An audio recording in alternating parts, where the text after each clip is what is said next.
EA Sports UFC 3 gameplay update number 7. Ladies and gentlemen, welcome back to a brand new video. We've got ourselves a brand new patch, and in this video, I'm going to run through the patch notes, and right after this video, I'm going to bring you guys a few fights with the new legends that were added to the game.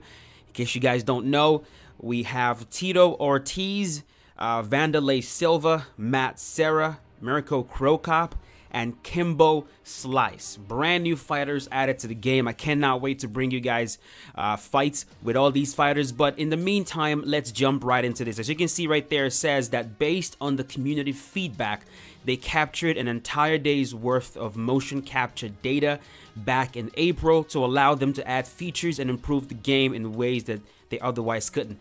And the first edition right here, they're talking about diving punches to finish the fight. A lot of times when you knock down an opponent, this happens to me all the time. You get a knockdown, you're standing there pressing buttons because you want to get on top and you want to be able to finish the fight, and your fighter is standing right there throwing punches in the air. This is supposed to fix that.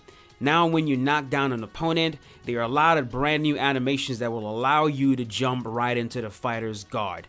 It says, fortunately, we had the opportunity to fill in these gaps and have since been able to make big improvements to this aspect. So they added brand new animations. So when you get a knockdown, those active knockdowns or those critical knockdowns, it's going to be easier to jump into the guard. I really like this one. This has cost me a lot. It has prevented me from finishing a lot of fights that I should have finished earlier. So I'm going to mess around with that and really see if it's working as intended. Hopefully it is. It says if your opponent falls after an alert knockdown, they will regain guard as you dive onto them. It says if they are fallen after a knockdown, you'll enter a finish the fight position where your survival will depend on how many times you've been rocked or knocked down previously in the fight. Now, one more thing that was added is right there, says finally, if you KO your opponent, you can now dive on them and finish the fight emphatically with some additional ground and pound. A lot of people have asked for this. You know, right now, before this patch, when you get a KO, it's always a walk-off KO. You knock them out, you walk off. But right now, you have the opportunity to jump right in and land a few more blows as the fighter is knocked down. Or if you want to be cool, you can get the knockout and not jump right in, and you will have yourself a walk-off KO. So I definitely like this change. I know a lot of you will appreciate this change, and I can't wait to see how it plays out. The next animation to talk about right here has to do with takedowns, and you see it right there in this GIF, however you say that. It says they designed an all-new ankle pick takedown as an alternative to the single leg takedown. This is the same takedown that we've seen Habib use a lot in his fights. Specifically, he used this takedown against Ragin Al Iaquinta. It says the ankle pick is only available to fighters with a takedown rating of 87 or higher. To perform it, you execute the single leg takedown from step kick range, or you can do a single leg takedown from kick range when your opponent is backing off. And you can also perform a single leg takedown from any range if the opponent is using the evasive retreat. You guys know what the evasive retreat, the stiff arm retreat that you do when you hold R1 and R2 and back away. If you're doing that and they shoot a single leg takedown, it's going to immediately turn into this ankle pick takedown right here, and it's pretty difficult to deny right now. Borderline OP is what I'm hearing, so I believe it will be toned down a little bit. It says the ankle pick is a more difficult takedown to deny and ends up in side control position. I'm going to show you guys what this takedown looks like. I'll see if I can get footage of it and show you guys what it looks like. If your opponent is moving towards you, more takedown changes. If your opponent is moving towards you, the denial window for a double leg takedown you will attempt will be reduced by 20%. And I actually tried this one. I had a few matches I did with Tito Ortiz, just testing them out, and oh my goodness, this actually feels really good. So if you have someone that's constantly pushing forward at you, you know, with uber aggression, shooting a double leg on them should be a lot easier. And it felt a lot easier. It says the attempt will be reduced by 20%. Also, if the opponent is moving away from you, the denial window for an attempted single leg takedown will be reduced by 20%. These new rules will act in conjunction with any existing setups, be they leg damage, counter windows, blah blah blah. So basically, if you're moving backwards, single leg takedowns on you will become easier. And if you are moving forward, if you're the aggressive fighter, double leg takedowns on you will be easier. You're going to need to be a lot quicker on that deny to stop it. I think it's a pretty good change. It buffs grappling in a way that I'm pretty sure people are going to enjoy.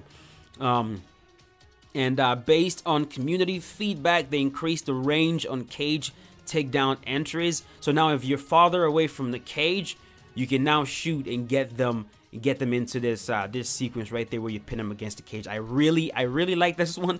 Honestly, just as long as takedowns are more interesting and they're not as basic as they've always been, shooting for a takedown, initiating grappling becomes a lot more interesting. It becomes a lot more attractive. You want to grapple a lot more. Like if I'm backing up and someone puts me in the cage like this, it's interesting. You know what I mean? And now we're gonna grapple against the cage, and if I'm the one that's doing it, it's just interesting.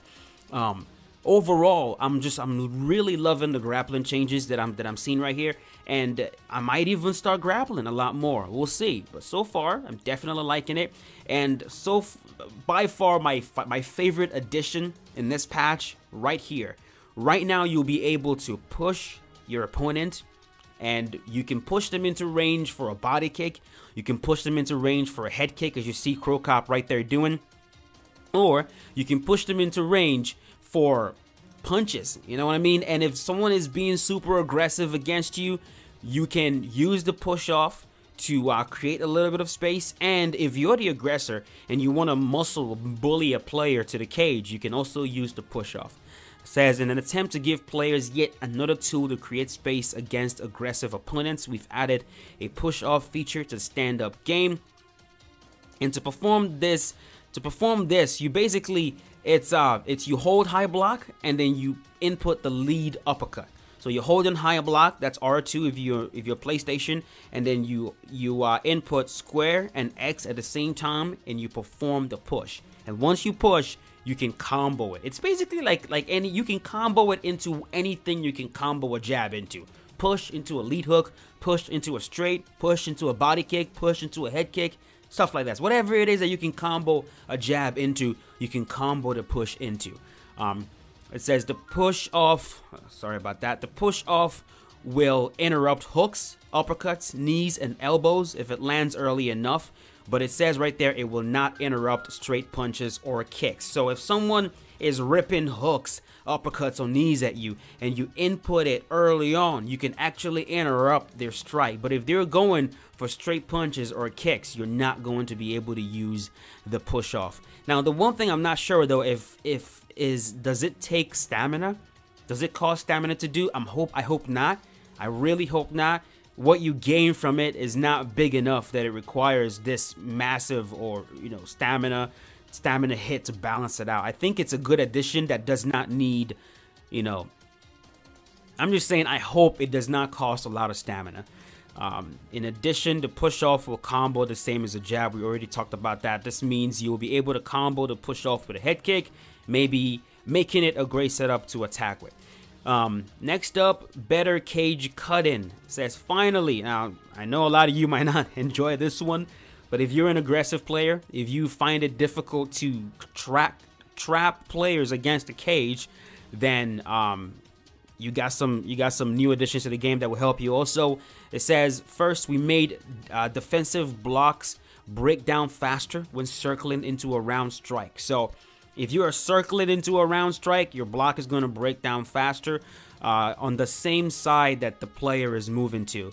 In addition, they've made locomotion speed drop during the block stun in the same scenario. So let's say you move into a right hook.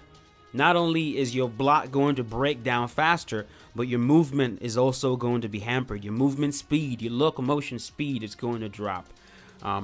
It also says, like right there, they've reduced striking power when your back is against the cage. I don't know how I feel about that, but it makes sense. It's a realistic change for sure. When your back is against the cage, you're squared up. You cannot generate as much power as you can when you're not as squared up. So it's definitely a change that makes perfect sense. And you shouldn't be standing with your back against the cage anyways, unless you're trying to style on the opponent. But now while you're doing that, it's gonna cost you. It's gonna cost you when it comes to power. So apart from that, they added a few more taunts. Cody Garbrandt, some TJ Dillashaw. I'm gonna see if I can show some of those in a later video. But so far, that is it. That is it for the gameplay changes in this update number 7. Let me know in the comment section if you guys are excited about it. Have you played around with it? What do you think specifically? I want to know, what do you guys think about the push off? Is it helping you create space? And also, what do you think about the new ankle pick takedown? Where is it? Where's that ankle pick? Right there. What do you guys think about this ankle pick takedown? And what do you think about the push off? Let me know in the comment section, and I will see you guys very shortly with the next video. As always, keep yourself safe. Thanks for watching. Have a wonderful day.